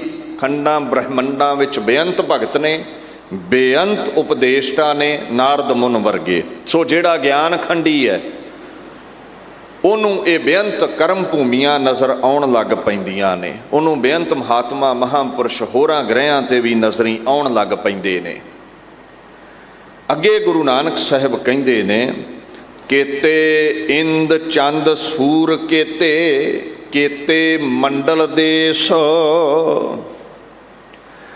ਗਿਆਨ ਖੰਡ ਵਿੱਚ ਟਿਕਿਆ ਹੋਇਆਂ ਨੂੰ ਨਜ਼ਰੀ ਆ ਗਿਆ, ਪਤਾ ਨਹੀਂ ਕਿੰਨੇ ਕੁ ਇੰਦਰ ਲੋਕ ਨੇ, ਕਿੰਨੇ ਕੁ ਉੱਥੇ ਰਾਜ ਕਰਨ ਵਾਲੇ ਇੰਦਰ ਦੇਵ ਨੇ, ਕਿੰਨੇ ਕੁ ਦੁਨੀਆ ਦੇ ਉੱਤੇ ਚੰਦ ਨੇ, ਸੂਰਜ ਨੇ, ਤਾਰੇ ਨੇ, ਮੰਡਲ ਨੇ, ਦੇਸ਼ ਨੇ, ਭੇਸ ਨੇ, ਕਈ ਕੋਟ, ਦੇਵ ਦਾਨਵ ਇੰਦਰ ਸਿਰ ਛਤਰ, ਕਈ ਕੋਟ ਸਸੀਰ ਸੂਰ ਨਖੇਤਰ, ਕਰੋੜਾਂ ਨੇ ਜਿਨ੍ਹਾਂ ਦੀ ਗਿਣਤੀ ਨਹੀਂ ਹੋ ਸਕਦੀ, ਕਈ ਕੋਟ ਦੇਸ਼ ਭੂ ਮੰਡਲ। ਕੌਣ ਗਿਣਤੀ ਕਰ ਸਕਦਾ ਹੈ? ਕੋਈ ਨਹੀਂ। ਮੈਂ ਸਾਇੰਸ ਨਾਲ ਕੰਪੈਰੀਜ਼ਨ ਕਰ ਦੇਵਾਂ। ਅਕੋਰਡਿੰਗ ਟੂ ਸਾਇੰਸ ਦੁਨੀਆ ਇੱਦਾਂ ਵੰਡੀ ਹੋਈ ਹੈ। ਸਭ ਤੋਂ ਪਹਿਲਾਂ ਇਹ ਬ੍ਰਹਿਮੰਡ ਹੈ, ਯੂਨੀਵਰਸ ਜਿਹਨੂੰ ਕਹਿੰਦੇ ਹੋ। ਫਿਰ ਗਲੈਕਸੀਜ਼ ਨੇ, ਆਕਾਸ਼ ਗੰਗਾ ਜਿਹਨੂੰ ਤੁਸੀਂ ਹਿੰਦੀ ਵਿੱਚ ਕਹਿੰਦੇ ਹੋ। ਔਰ ਗਲੈਕਸੀ ਦੇ ਵਿੱਚ ਸੋਲਰ ਸਿਸਟਮ ਹੁੰਦਾ ਹੈ, ਸੌਰ ਪ੍ਰਣਾਲੀ। ਸੋਲਰ ਸਿਸਟਮ ਦੇ ਵਿੱਚ ਫਿਰ ਇੱਕ ਚੰਨ ਹੁੰਦਾ ਹੈ, ਵਾਹਿਗੁਰੂ ਇੱਕ ਇਹ ਸੂਰਜ ਹੁੰਦਾ ਹੈ, ਜਿਹਨੂੰ ਤੁਸੀਂ ਸਿਤਾਰਾ ਵੀ ਕਹਿ ਦਿੰਦੇ ਹੋ, ਸਨ ਕਹਿ ਦਿੰਦੇ ਹੋ। ਔਰ ਇਸ ਸਿਤਾਰੇ ਦੇ ਇਰਦ ਗਿਰਦ ਪਲੈਨਟ ਹੁੰਦੇ ਨੇ, ਗ੍ਰਹਿ ਹੁੰਦੇ ਨੇ। ਤੋ ਗ੍ਰਹਿ ਤੋਂ ਫਿਰ ਅਗਾਂਹ ਚੰਨ ਹੁੰਦੇ ਨੇ, ਐਸਟਰੋਇਡ ਹੁੰਦੇ ਨੇ, ਛੋਟੇ ਛੋਟੇ ਟੁਕੜੇ। ਹੁਣ ਸਾਇੰਸ ਕਹਿੰਦੀ ਹੈ there are billions of galaxies in this world. ਪਤਾ ਹੀ ਨਹੀਂ ਕਿੰਨੀਆਂ ਕੁ ਆਕਾਸ਼ ਗੰਗਾ ਨੇ ਜਿਨ੍ਹਾਂ ਦੀ ਗਿਣਤੀ ਨਹੀਂ ਹੈ। ਹੁਣ ਇਹਨਾਂ ਆਕਾਸ਼ ਗੰਗਾ ਦੇ ਵਿੱਚ ਸੋਲਰ ਸਿਸਟਮ ਨੇ, ਸੋਲਰ ਸਿਸਟਮ ਦੇ ਵਿੱਚ ਸੌਰ ਪ੍ਰਣਾਲੀ ਦੇ ਵਿੱਚ ਸੂਰਜ ਹੈ, ਸੂਰਜ ਦੇ ਇਰਦ ਗਿਰਦ ਗ੍ਰਹਿ ਨੇ, ਤੇ ਹਰ ਗ੍ਰਹਿ ਦੇ ਵੱਖਰੇ ਵੱਖਰੇ ਚੰਦ ਨੇ। ਇਹ ਸਾਇੰਸ ਹੁਣ ਕਹਿ ਰਹੀ ਹੈ। ਜੇ ਤੁਸੀਂ ਧਿਆਨ ਨਾਲ ਸਾਇੰਸ ਪੜ੍ਹੀ ਹੋਵੇ ਨਾ, ਜਿਹੜਾ ਮਰਕਰੀ ਪਲੈਨਟ ਹੈ ਨਾ, ਉਹਦੇ ਤੇ ਕੋਈ ਚੰਨ ਨਹੀਂ ਹੈ। ਉਹਦੇ ਬਾਅਦ ਵੀਨਸ ਪਲੈਨਟ ਹੈ, ਉਹਦੇ ਤੇ ਵੀ ਕੋਈ ਚੰਦ ਨਹੀਂ ਹੈ। ਉਹਦੇ ਬਾਅਦ ਅਰਥ ਹੈ ਆਪਣਾ ਇਹ ਪਲੈਨਟ ਮਾਤ ਲੋਕ, ਇਹਦਾ ਇੱਕ ਚੰਦ ਹੈ। ਉਹਦੇ ਬਾਅਦ ਮਾਰਸ ਬਾਰੇ ਪੜ੍ਹਿਓ, ਉਹਦੇ ਤੇ 2 ਚੰਦ ਨੇ। ਫਿਰ ਜੂਪੀਟਰ ਹੈ, ਉੱਥੇ ਕਹਿੰਦੇ ਨੇ 79 ਮੂਨਸ ਨੇ, ਇੱਕ ਘੱਟ 80 ਨੋਨ ਜਿਹੜੇ ਲੱਭੇ ਨੇ, ਹਜੇ ਹੋਰ ਵੀ ਲੱਭ ਸਕਦੇ ਨੇ। ਉਹਦੇ ਬਾਅਦ ਹੈ ਸੈਚੁਰਨ। ਪਹਿਲਾਂ ਤੇ ਉੱਥੇ ਕੋਈ 62 ਚੰਦ ਲੱਭੇ ਸੀ, ਹੁਣ 20 ਹੋਰ ਲੱਭ ਲਏ ਨੇ ਨਾਸਾ ਨੇ। 82 ਚੰਦ ਨੇ ਇੱਕ ਗ੍ਰਹਿ ਦੇ ਉੱਤੇ। ਉਹਦੇ ਬਾਅਦ ਯੂਰੇਨਸ ਹੈ ਜਿੱਥੇ 27 ਚੰਦ ਨੇ। ਉਹਦੇ ਬਾਅਦ ਨੈਪਚੂਨ ਹੈ ਜਿੱਥੇ 14 ਚੰਦ ਨੇ। ਗੁਰੂ ਨਾਨਕ ਸਾਹਿਬ ਨੇ ਕਿਉਂ ਲੱਖਾਂ ਆਖੇ ਨੇ? ਕਿਉਂਕਿ ਗਿਣਤੀ ਕੋਈ ਕਰ ਨਹੀਂ ਸਕਦਾ। ਸਾਇੰਸ ਜਿੰਨੇ ਮੁਕਰਰ ਕਰਦੀ ਹੈ ਇੰਨੇ ਚੰਦ ਇਸ ਗ੍ਰਹਿ ਤੇ ਨੇ, 25-27 ਸਾਲੀ ਹੋਰ ਲੱਭ ਜਾਂਦੇ ਨੇ। ਹੁਣ ਸੋਚਣ ਵਾਲੀ ਗੱਲ ਇਹ ਹੈ, ਅਚਰਜਤਾ ਵਾਲੀ ਬਾਤ ਇਹ ਹੈ ਵੀ ਸਾਇੰਸ ਤੇ ਵੇਖ ਰਹੀ ਹੈ, ਸੈਟੇਲਾਈਟਸ ਨੇ, ਰੌਕਟ ਬਣ ਗਏ, ਜਾ ਰਹੇ ਨੇ ਚੰਦ ਤੇ ਲੋਕ, ਤੇ ਗੁਰੂ ਨਾਨਕ ਸਾਹਿਬ ਨੂੰ ਕਿਵੇਂ ਪਤਾ ਹੈ? ਪਤਾ ਕਿਉਂ ਪਤਾ ਹੈ? ਆਪ ਨਾਰਾਇਣ ਕਲਾਧਾਰ ਜਗ ਮੈਂ ਪਰਵਰਿਓ। ਗੁਰੂ ਨਾਨਕ ਨੂੰ ਰੌਕਟ ਦੀ ਲੋੜ ਨਹੀਂ, ਗੁਰੂ ਨਾਨਕ ਨੂੰ ਟੈਲੀਸਕੋਪ ਦੀ ਲੋੜ ਨਹੀਂ, ਮਾਈਕਰੋਸਕੋਪ ਦੀ ਲੋੜ ਨਹੀਂ। ਗੁਰੂ ਨਾਨਕ ਉਹ ਹੈ ਜਿਸ ਨੇ ਬ੍ਰਹਿਮੰਡ ਬਣਾਇਆ ਹੈ। ਗੁਰੂ ਨਾਨਕ ਇਸ ਦਾ ਸੁਪਰੀਮ ਲਾਰਡ, ਹੀ ਇਸ ਦਾ ਟ੍ਰਾਂਸੈਂਡੈਂਟ ਲਾਰਡ, ਖੁਦ ਖੁਦਾ ਹੈ ਗੁਰੂ ਨਾਨਕ। ਉਹ ਆਪਣੀ ਰਚਨਾ ਬਾਰੇ ਜਾਣਦਾ ਹੈ। ਸੋ ਮਹਾਰਾਜ ਕਹਿੰਦੇ ਨੇ ਜਿਹੜੇ ਗਿਆਨ ਖੰਡੀ ਮਹਾਤਮਾ ਨੇ ਉਹਨਾਂ ਨੂੰ ਸਮਝ ਪੈ ਜਾਂਦੀ ਹੈ ਵੀ ਇਹ ਬੇਅੰਤ ਸੂਰਜ ਚੰਦ ਤਾਰੇ ਨੇ ਜੋ ਅੱਖਾਂ ਨਾਲ ਵੇਂਦੇ ਹੋ। ਸਿਰਫ ਇੰਨਾ ਹੀ ਨਹੀਂ, ਅੱਗੇ ਗੁਰੂ ਨਾਨਕ ਸਾਹਿਬ ਸੱਚੇ ਪਾਤਸ਼ਾਹ ਆਖਣ ਲੱਗੇ, ਕੇਤੇ ਸਿੱਧ ਬੁੱਧ ਨਾਥ ਕੇਤੇ ਕੇਤੇ ਦੇਵੀ ਵੇਸ਼। ਇਨ੍ਹਾਂ ਖੰਡਾਂ ਬ੍ਰਹਿਮੰਡਾਂ ਵਿੱਚ ਪਤਾ ਹੀ ਨਹੀਂ ਕਿੰਨੇ ਕੁ ਸਿੱਧ ਨੇ। ਸਿੱਧ ਦਾ ਮਤਲਬ ਹੈ ਹੂ ਗੋਟ ਆਲ ਦਾ ਮਿਰੈਕੂਲਸ ਸਪਿਰਚੁਅਲ ਪਾਵਰਸ, ਜਿਹਦੇ ਕੋਲ ਕਰਾਮਾਤ ਹੈ। ਬੁੱਧ, ਬੁੱਧਿਜ਼ਮ ਦਾ ਆਗੂ ਮਹਾਤਮਾ ਬੁੱਧ ਜੀ ਵਰਗੇ ਵੀ ਪਤਾ ਨਹੀਂ ਕਿੰਨੇ ਮਹਾਂਪੁਰਸ਼ ਦੁਨੀਆ ਤੇ ਨੇ। ਨਾਥ ਆਗੂ ਨੂੰ ਕਹਿੰਦੇ ਨੇ, ਧਰਮ ਦੇ ਰਹਿਬਰ ਨੂੰ ਵੀ ਕਹਿ ਦਿੰਦੇ ਨੇ। ਬੇਅੰਤ ਦੁਨੀਆ ਤੇ ਨਾਥ ਨੇ। ਕਹਿੰਦੇ ਤੁਸੀਂ ਕੁਝ ਦੇਵੀਆਂ ਨੂੰ ਪੂਜਦੇ ਹੋ ਨਾ, ਵੀ ਕਰੋੜਾਂ ਦੇਵੀਆਂ ਨੇ। ਕੋਈ ਦੁਰਗਾ ਮਾਤਾ ਨੂੰ ਪੂਜਦਾ ਹੈ, ਕੋਈ ਲਕਸ਼ਮੀ ਮਾਤਾ ਨੂੰ ਪੂਜਦਾ ਹੈ। ਗਿਆਨ ਖੰਡ ਵਿੱਚ ਟਿਕੇ ਹੋਏ ਮਹਾਤਮਾ ਜਾਣਦੇ ਨੇ ਬੇਅੰਤ ਕਰਾਮਾਤੀ ਸਿੱਧ ਨੇ, ਬੇਅੰਤ ਬੁੱਧ ਅਵਤਾਰ ਨੇ, ਬੇਅੰਤ ਦੇਵਤੇ ਨਾਥ ਨੇ, ਦੇਵੀਆਂ ਦੇਵਤੇ ਨੇ। ਗੁਰੂ ਗ੍ਰੰਥ ਸਾਹਿਬ ਵਿੱਚ ਆਉਂਦਾ, ਦੁਰਗਾ ਕੋਟ ਜਾਂਕੈ ਮਰਦਨ ਕਰੈ। ਕਰੋੜਾਂ ਦੁਰਗਾ ਵਰਗੀਆਂ ਦੇਵੀਆਂ ਇੱਕ ਅਕਾਲ ਪੁਰਖ ਦੀ ਸੇਵਾ ਵਿੱਚ ਲੱਗੀਆਂ ਨੇ, ਚਰਨਾਂ ਵਿੱਚ ਬੈਠੀਆਂ ਹੋਈਆਂ ਨੇ। ਇਹ ਗਿਆਨ ਖੰਡੀਆਂ ਦੀ ਨਜ਼ਰ ਹੈ। ਅੱਗੇ ਕਹਿੰਦੇ ਨੇ, ਕੇਤੇ ਦੇਵ ਦਾਨਵ ਮੁਨ ਕੇਤੇ ਕੇਤੇ ਰਤਨ ਸਮੁੰਦ। ਪਰਮਾਤਮਾ ਦੀ ਕੁਦਰਤ ਦੇ ਵਿੱਚ ਬੜੇ ਹੀ ਦੇਵਤੇ ਨੇ, ਬੜੇ ਹੀ ਦੈਂਤ ਨੇ, ਭੈੜੇ ਕਰਮ ਕਰਨ ਵਾਲੇ, ਬੜੇ ਹੀ ਮੁਨੀਜਨ ਜਿਨ੍ਹਾਂ ਮਨ ਨੂੰ ਮੁੰਨ ਲਿਆ, ਸੰਸਾਰ ਵੱਲੋਂ ਮੂੰਹ ਮੋੜ ਲਿਆ, ਨਿਰੰਕਾਰ ਦੇ ਨਾਲ ਜੁੜ ਗਏ। ਪਤਾ ਨਹੀਂ ਕਿੰਨੇ ਕੁ ਸਾਗਰ ਨੇ, ਕਿੰਨੇ ਕੁ ਰਤਨ ਨੇ, ਜਾਂ ਇਉਂ ਸਮਝ ਲਓ ਹਿਰਦੇ ਰੂਪੀ ਸਾਗਰ ਵਿੱਚ ਕਿੰਨੇ ਕੁ ਸਤ ਸੰਤੋਖ ਦਇਆ ਧਰਮ ਵਰਗੇ ਰਤਨ ਨੇ। ਇਹ ਮਹਾਤਮਾ ਮਹਾਂਪੁਰਸ਼ਾਂ ਦੇ ਪਾਸ ਐਸੇ ਗੁਣ ਹੁੰਦੇ ਨੇ। ਬਾਹਰ ਮੁਖੀ ਅਰਥ ਇਹ ਹੈ ਵੀ ਪਤਾ ਹੀ ਨਹੀਂ ਕਿੰਨੇ ਕੁ ਦੇਵ ਦੈਂਤ ਉਸ ਪਰਮ ਈਸ਼ਵਰ ਨੇ ਪੈਦਾ ਕੀਤੇ ਹੋਏ ਨੇ, ਬਣਾਏ ਹੋਏ ਨੇ।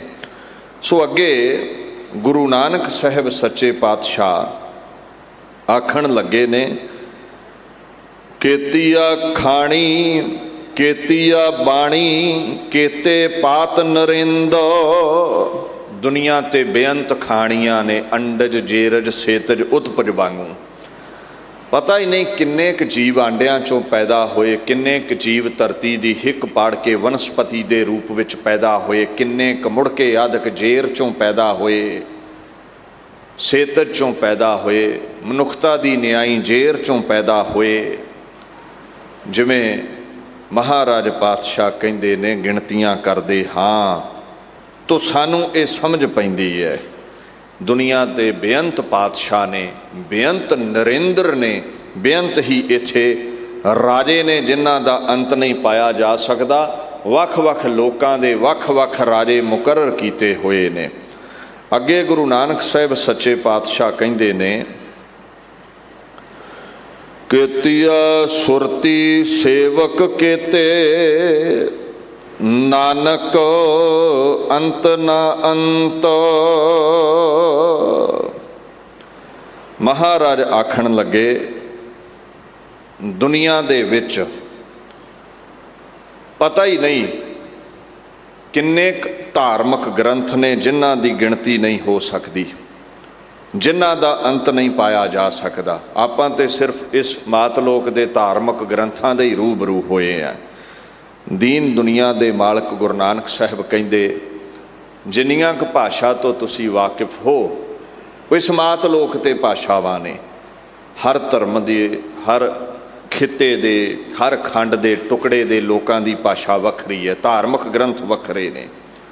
ਪਰ ਮਹਾਰਾਜ ਕਹਿੰਦੇ, ਜਦੋਂ ਹੋਰਾਂ ਗ੍ਰਹਿਆਂ ਤਾਈਂ ਪਹੁੰਚ ਬਣਦੀ ਹੈ, ਗਿਆਨ ਖੰਡੀਆਂ ਵਾਲੀ ਅਵਸਥਾ ਮਿਲਦੀ ਹੈ, ਤੁਹਾਨੂੰ ਸਮਝ ਆਵੇਗੀ। ਪਤਾ ਹੀ ਨਹੀਂ ਕਿੰਨੇ ਕੁ ਪ੍ਰਕਾਰ ਦੇ ਧਾਰਮਿਕ ਗ੍ਰੰਥ ਪ੍ਰਗਟ ਨੇ, ਕਿੰਨੇ ਕੁ ਧਾਰਮਿਕ ਰਹਿਬਰ ਨੇ, ਕਿੰਨੇ ਕੁ ਉਹਨਾਂ ਦੇ ਅੱਗੇ ਸੇਵਕ ਨੇ। ਜਦੋਂ ਗਿਣਤੀਆਂ ਮਿਣਤੀਆਂ ਵਿੱਚ ਪਵੋਗੇ ਕੋਈ ਸਮਝ ਨਹੀਂ ਪਵੇਗੀ। ਅਖੀਰ ਮੂੰਹੋਂ ਅਚਰਜਤਾ ਵਾਲੇ ਬੋਲ ਹੀ ਤੁਹਾਡੇ ਪ੍ਰਗਟ ਹੋਣਗੇ। ਸੋ ਦੀਨ ਦੁਨੀਆ ਦੇ ਮਾਲਕ ਗਿਆਨ ਖੰਡੀਆਂ ਦੀ ਅਜ਼ਮਤ ਨੂੰ ਦਰਸਾਉਂਦੇ ਨੇ। महाराज कहते ने, ये नानक ऐ अकाल पुरख तेरा सरगुण स्वरूप ये अंत नहीं पा सकता, कोई भी तेरी बेअंत कुदरत का अंत नहीं पा सकता। सो इस गल नूं चंगी तरह जहन विच टिका लो। चाहे तुहाडी उच्ची सुरत भी हो जावे, तुहानूं जिन्नी चाहे समझ आ जावे, जे तुसी आखोगे ना भी अपनी उच्ची सुच्ची सुरत दे नाल, उच्चे ध्यान दे नाल, शुद्ध सुरत दे नाल, पाक अंतशकरण दे नाल उस बेअंत दा अंत पा लओगे, ते महाराज कहंदे अंत पै नहीं सकदा। तेरा अंत कोई पाउण वाला पैदा नहीं होया। अग्यानी ते की अंत पावे, ज्ञान खंडी भी तेरा अंत नहीं पा सकदा। हाँ, एको गल कह सकते ने, तू बेअंत है, तू बेअंत है। ऐ परम ईश्वर तेरे ब्रह्मंड का अंत नहीं। और बाणी तो इत्थों तक कहती है भी उहदे एक रोम विच पता नहीं किन्ने क ब्रह्मंड समाए हुए ने। शरीर ते वेखो रोम किन्ने हुंदे, करोड़ां छोटे छोटे रोम हुंदे ने, केस हुंदे ने।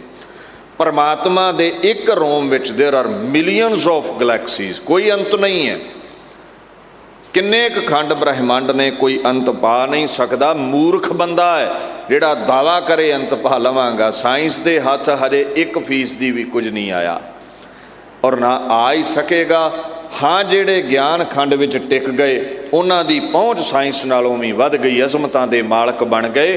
खंडां ब्रह्मंडां विच की वापरदा है, दस्तगीर दे बेटे दी बांह पकड़ के गुरु नानक साहिब ने आख्या सी, अखां मुंद लो तुहानूं खंडां ब्रह्मंडां दी यात्रा करवा देवां।